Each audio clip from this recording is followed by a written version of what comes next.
එකම එක ප්‍රවෘත්තියක් හින්දා ඔයාගේ කම්පැනි එකට කෝටි ගාණක් වටින මාකටිං කැම්පේන් එකක් නොමිලේ ලැබුණොත් කොහොමද?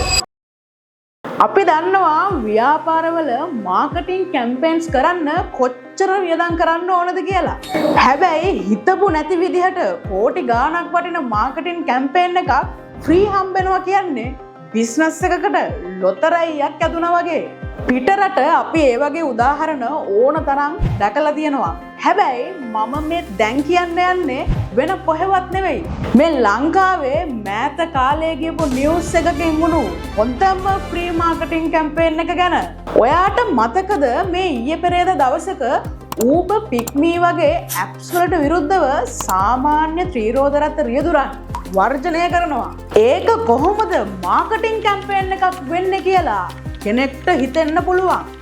ඇත්තටම මේ Pick Me Uber වගේ ජංගම දුරකථන යෙදුමක් හරහා හයර් එක බුකින් කරගෙන විනිවිද භාවයකින් යුතුව ගමනක් යන්න පුළුවන් කියලා දැනගෙන හිටියේ බොහෝ දුරට කොළඹ හා නාගරික තදාසන්න ප්‍රදේශවල හිටපු අය විතරයි. ඒ කියන්නේ තවත් පැහැදිලි කරනවා නම් කොළඹාවට, ගම්පහාවට, ඔය නුවරාවට වගේ පිරිසක් තමයි මේක භාවිතා කළේ සහ මේක ගැන දැනගෙන හිටියේ. හැබැයි මේ සමාගම් වලට විරුද්ධව කරපු පිකටින් එකෙන් ගම් නියම්ගම් සිසාරා නාගරික නොවන හැම කෙනෙක්ම මෙහෙම සේවාවක් තියනවා කියන එක දැනගත්ත විතරක් නෙවෙයි, ඔවුන් මේක ගැන හොයන්නත් පටන් ගත්තා. මේකේ තියෙන රසවත්ම කෑල්ල ඒක නෙවෙයි. දැන් හිතන්න අපි භාණ්ඩයක් හරි සේවාවක් හරි අලෙවි කරනකොට ඒකේ තියෙන ප්‍රයෝජන, ඒකේ තියෙන වාසි ගැන කොච්චරනම් පාරිභෝගිකයට ෆීඩ් කරන්න ඕනද? හැබැයි මෙන්න මෙතනදී Uber සහ Pick Me සේවාවේ තියෙන වාසි, විශේෂයෙන් මේක භාවිතා කිරීමෙන් පාරිභෝගිකයාට තියෙන ලාභය, ඒ වගේම විනිවිදභාවය වගේ මේකේ තියෙන වාසි ගැන ඒ ප්‍රවෘත්තියෙන්ම කියවෙනවා. ඉතින් මේ වර්ජනය මේ සමාගම් වලට තර්ජනයක් වගේ පෙනුනට ඒක මේ සමාගම් වලට තර්ජනයක් නෙවෙයි, හොඳ ඔපචුනිටි එකක් වුණා. විශේෂයෙන්ම මේක ගැන නොදන්න පිරිස දැනුවත් කරන්න. ඉතින් මේට කලින් ගම්වල ඉඳලා විවිධ වැඩ කරගන්න කොළඹට ආපු මිනිස්සු මේක ගැන දැනුවත්භාවයක් තිබුණේ නැති නිසා සාමාන්‍ය ටැක්සි රථ සේවාව භාවිතා කරන්න ඇති. හැබැයි මේ ප්‍රවෘත්තියෙන් මෙහෙම සේවාවක් තියනවා කියලා දැනගත්තට පස්සේ ඒගොල්ලොත් මේ සේවාව භාවිතා කරන්න තියෙන ඉඩ ගොඩක් වැඩි. දැන් මම කතා කරේ ඒ ප්‍රවෘත්තිය නිසා ඒ සමාගම් වලට ලැබුණු ප්‍රතිලාභය ගැනනේ. දැන් මම කියන්නම් ඒ ප්‍රවෘත්තිය නිසා සාමාන්‍ය ත්‍රිරෝදරත ව්‍යාපාරයට මොකක්ද උනේ කියලා.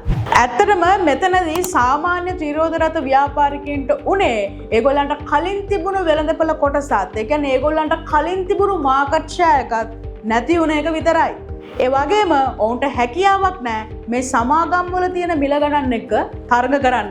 ඉතින් ඒගොල්ලන්ගේ තියෙන මිල අධික සහ විනිවිදභාවයකින් තොර ගනුදෙනු ගැන මහජනතාව අතර තිබුණු අප්‍රසාදය තවත් වැඩි වුණා.